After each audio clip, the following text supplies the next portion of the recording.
All right, everyone. In this video, we're going to continue our conversation on Othello Act 3, moving into a section of the text in which Iago begins to further exacerbate Othello's diminishment.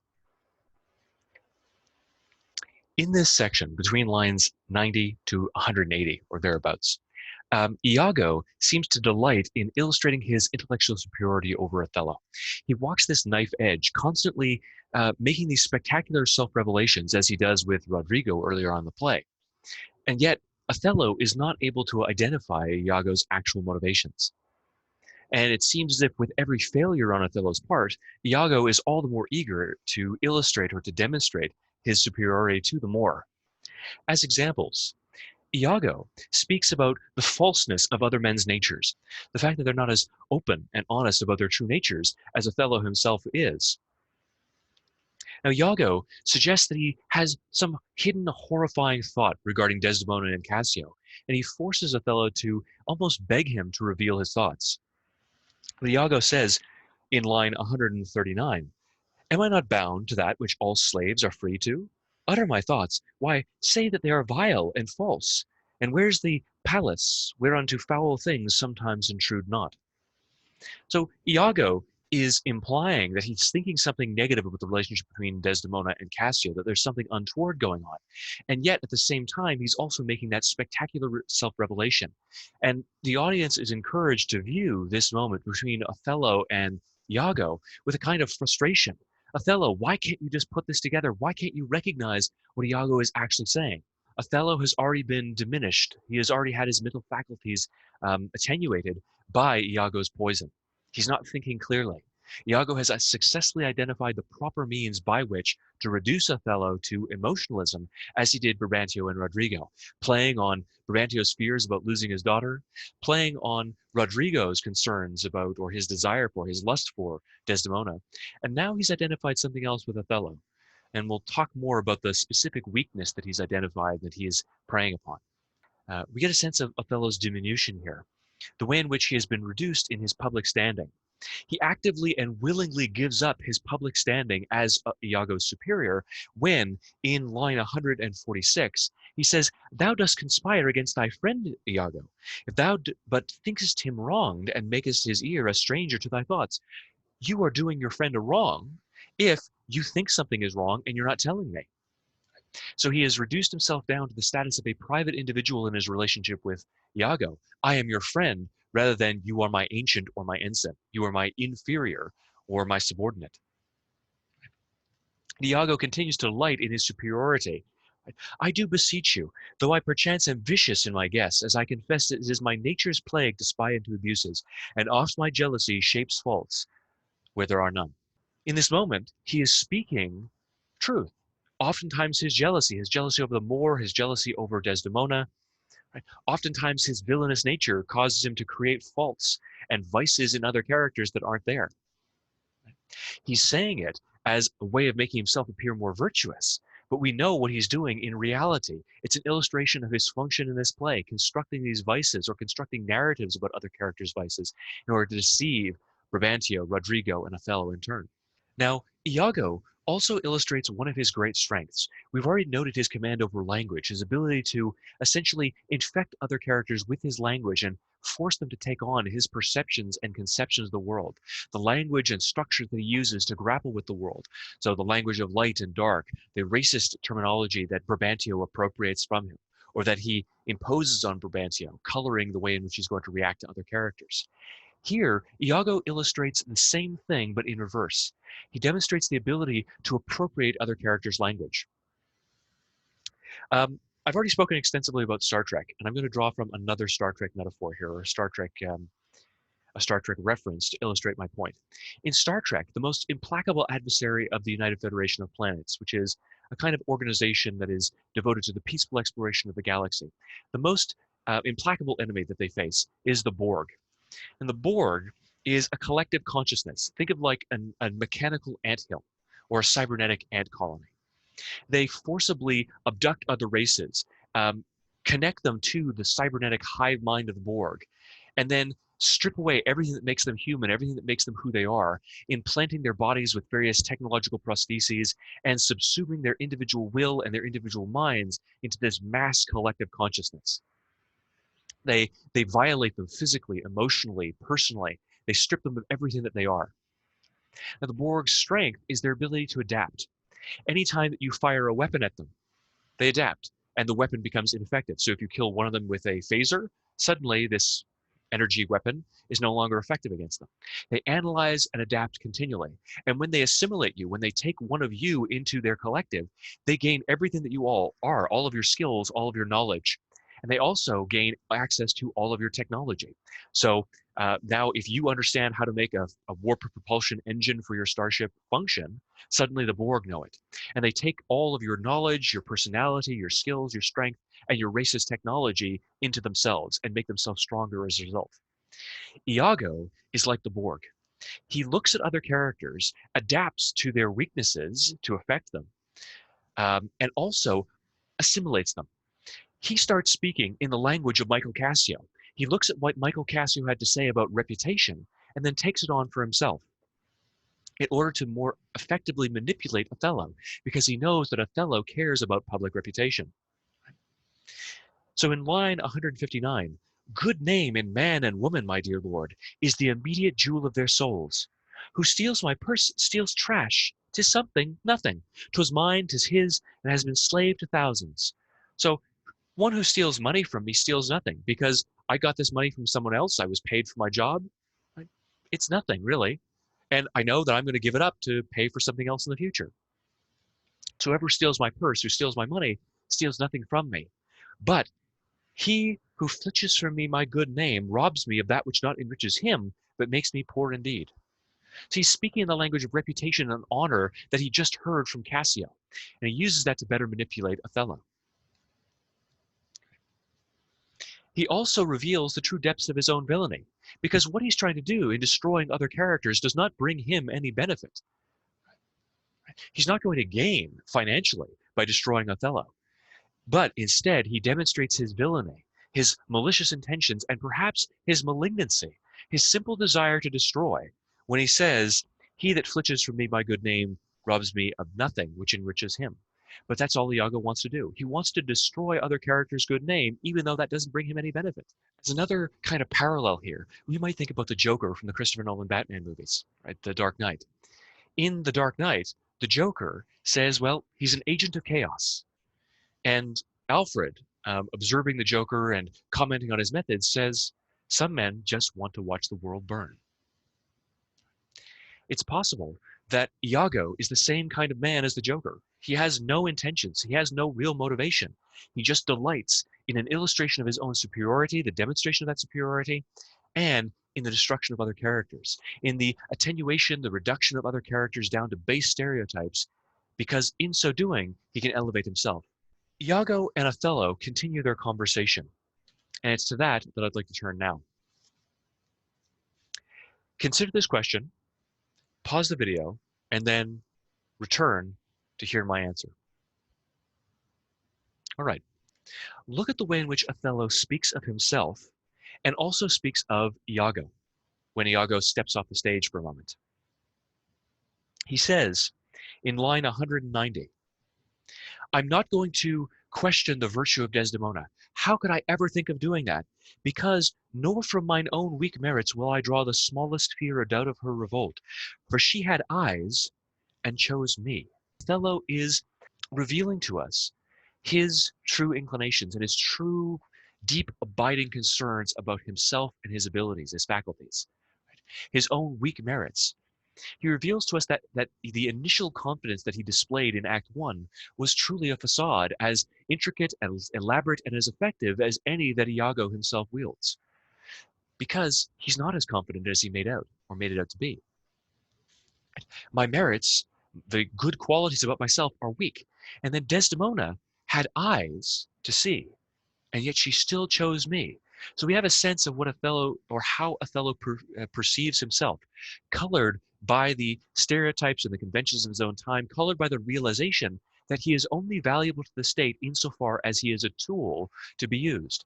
He's a general of Venice, and all of his life and being as he said, proceeds from men of royal siege. It's because of their validation, their affirmation, that he is what he is, and that he is who he is, both a general and a valuable human being. But that external derivation of meaning and value is tenuous and fragile. He doesn't have confidence in who he is. She had eyes and saw that I was old, saw that I was black, and yet she still loved me, so how could I ever doubt her? We see this deep concern regarding his uh, racial inferiority or potential racial inferiority. Now, Iago plays on these fears, adapting his techniques like the Borg, recognizes this area of weakness, and he says to Othello, I know our country disposition well. So trust me when I speak about Desdemona and her intentions and her willingness to betray you.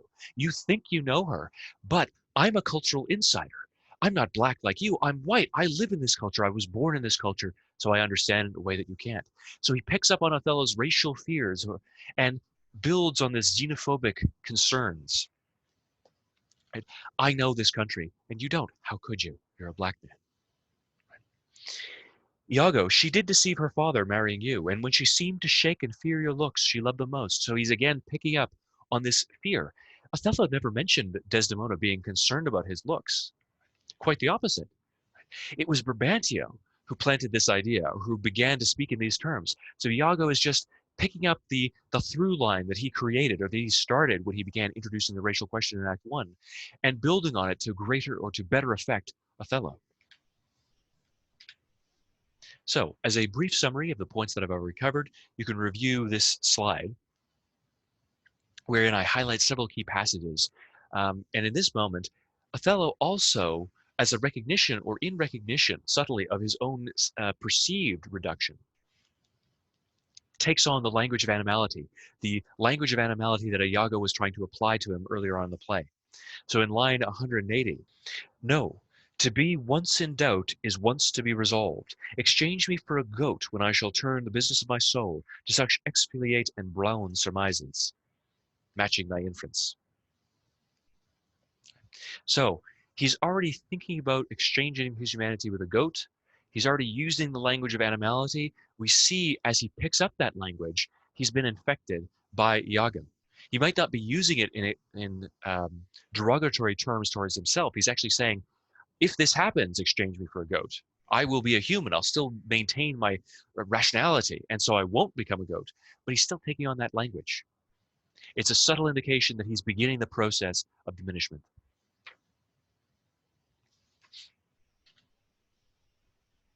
What I'd like you to do is to continue on in this act and look at line 261 to 280. Think about how Othello is referring to married life. So pause the video and do so now.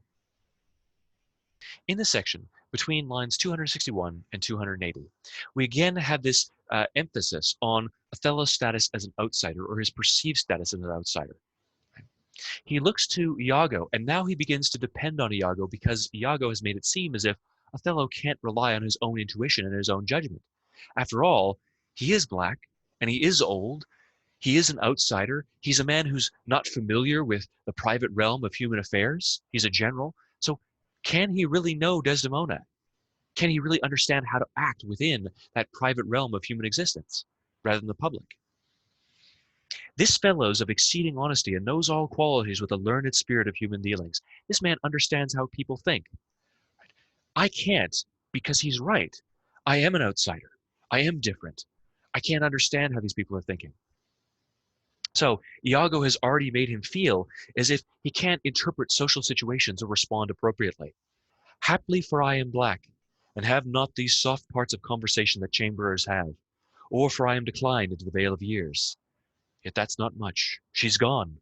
I am abused, and my relief must be to loathe her. So he again refers to his blackness, his status as a racial outsider, and his age. Oh, that we call these delicate creatures are, and not their appetites. I had rather be a toad that lives upon the vapor of a dungeon than keep a corner in the thing that I love for other uses. Yet 'tis the plague to great ones, prerogative as they are, less than the base. 'Tis destiny unshunnable like death. Even then this forked plague is fated to us when we do quicken. So when he refers to this forked plague, Othello is using the parlance of the Elizabethan era to reference cuckoldry. So he's saying that every man is born, it's fated to us on the hour of our birth to suffer the forked plague, to be cuckolded by our wives because I can't trust women. Iago must have been right. They are unfaithful. Now he's beginning to think like Iago.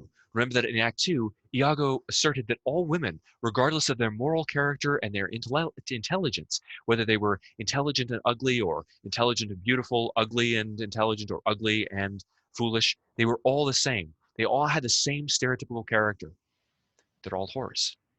That's Iago's point of view. And now Othello is beginning to speak the same way. As we move on in this act, we turn to line 346, wherein that dangerous conflation of public and private identity that Othello illustrated for us in Act 1, Scene 2, again is raised. Othello can't properly distinguish between his status as a general and his status as a private man and husband. Here, this flaw comes to the forefront again, and it's part of his destruction. I had been happy if the general camp, pioneers and all, had tasted her sweet body, so I had never known. Oh, now forever, farewell the tranquil mind, farewell content, farewell the plumed troops and the big wars that make ambition virtue. Oh, farewell, farewell the neighing steed and the shrill trump and the spirit-storing drums, the ear-piercing fife, the royal banner and all quality, pride, pomp, and circumstance of glorious war. And oh, you mortal engines whose rude throats the immortal Jove's dread clamor counterfeit. Farewell. Othello's occupation is gone. So through this resplendent and glorious language, Othello illustrates both his continued command over language, his continued embrace of his human faculties, but the way in which he's been affected both by his misperceptions of the world and Iago's poisons. Othello says that his occupation is gone. I've lost all of it, the glory, the battlefield, all the wonderful achievements that I'm capable of based on my public identity. They're all gone because I've lost Desdemona, because I've lost my status as a husband. It's completely illogical, but Othello is not thinking clearly, in part because of Iago's influence, and in part because he was never thinking clearly. He always had those deep abiding fears about his inferiority, and he always had that conflation of public and private life. Othello agrees to grant Iago the position of lieutenant, the very thing that Iago wanted in the first place, or professed to desire in the first place. Now that he has it, it's still not enough. Iago becomes a kind of usurper in this play. He's always seeking to supplant other characters because he too seems to have something of an inferiority complex. He's never satisfied, he's never confident in his own position. He always needs to destroy others in order to elevate himself, or to displace others to do so. Now, Iago tells Othello a story wherein he says, well, I was sleeping next to Cassio one night because we have to share a bed, there's limited space. We were sharing a bed, and while he slept, he clasped me and began kissing me as if I was Desdemona, speaking to me as if I was Desdemona because he was dreaming of her in his sleep. So Iago takes on this strange feminine role inside the fantasy that he's playing out. Then Othello responds to this saying, oh, this was monstrous, this is monstrous. It's a revelation of Cassio's true desire for Desdemona. He and Iago enter into a murder pact. They say that if it can be proven that Desdemona was unfaithful to Othello with Cassio, that Othello will kill Desdemona. And as Othello's loyal friend, Iago will kill Cassio. But look at how they seal this bond. Othello says, oh, that that slave had 40,000 lives. One is too poor, too weak for my revenge. Now do I see 'tis true. Look here, Iago, he says in line 445. All my fond love thus do I blow to heaven, 'tis gone. I will never love Desdemona again. All the love that I had for her is gone, it's destroyed, it's vanished into the wind. Arise, black vengeance, from thy hollow hell. Yield up, O love, thy crown and hearted throne to tyrannous hate. Hate will take the throne that love occupied in my heart. Swell, bosom, with thy fraught, for 'tis of aspic's tongue, the poison of asps, of deadly serpents, is now within my heart. Yet be content, Iago says. And then look at what happens as Iago delights in this moment. He's gotten exactly what he wants. Othello kneels before him. Before this play is concluded, all the characters in one way or another will be kneeling before Iago. Oh, blood, blood, blood. I say, patience, your mind perhaps may change. Never, Iago, never. Like to the Pontic sea, whose icy currents and compulsive course ne'er feels retiring ebb, but keeps due course unto the Pontific and Hellespont, even so my bloody thoughts with violent pace shall ne'er look back, ne'er ebb to humble love, till that a capable and wide revenge swallow them up. Now by yon marble heaven, and in due reverence of a sacred vow, I here engage my words. So he says, I will never turn back from my revenge. It is engendered. The course is set. It cannot be deviated from. Still kneeling to Iago, he says, in due reverence of a sacred vow, I here engage my words. And Iago says, no, no, don't rise yet. Stay kneeling. And Iago kneels before him and says, witness, you ever-burning lights above, you elements that clip us round about, witness that here Iago doth give up the execution of his wit, hands, heart to wronged Othello's service. Now I ask you, what does that sound like? They're kneeling before each other. And Iago says, I give up. I place into Othello's hands the execution of my wit, my hands, my heart, to his service. Well, Othello speaks of in due reverence of a sacred vow, I here engage my words. It sounds like they're getting married. They're exchanging a blasphemous and perverse kind of vow entering into this murder pact. But Shakespeare couches it, contextualizes it with this idea of marriage. Right? They're kneeling before each other and they're exchanging vows using the language that we associate with a wedding. Right? Giving your hand, your heart in that vow, consecrating yourself to the other. Let him command, and to obey shall be in me remorse, what bloody business ever. And Othello says, I greet your love.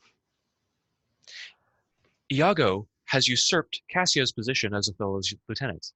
And now, in a strange way, as Othello replaces the love that he had for Desdemona with hatred and the poison of asps, Othello accepts Iago's love.